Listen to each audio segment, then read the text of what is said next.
The Beast kept other girls captive before Belle in Beauty and the Beast.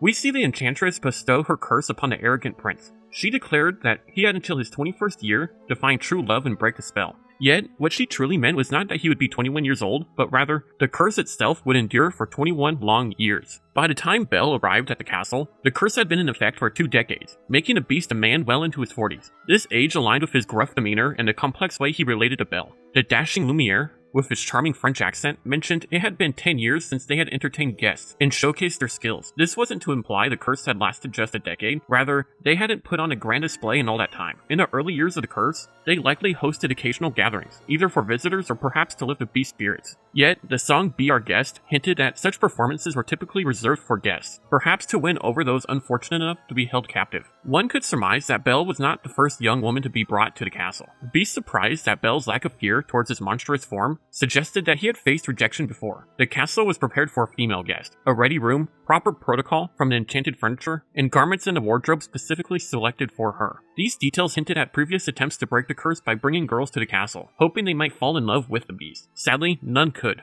and those who failed were likely left in a dungeon, prompting the Beast to say, "Fine!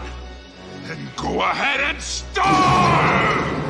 In the 11th year of the curse, something tragic must have occurred, leading the Beast and his enchanted servants to abandon their efforts. For a decade, they ceased their attempts to host or entertain. As the narrator states, as the years passed, he fell into despair and lost all hope. Indicating that in the early years, they indeed tried to find a way to break the spell, but eventually succumbed to despair, awaiting a miracle that seemed ever out of reach.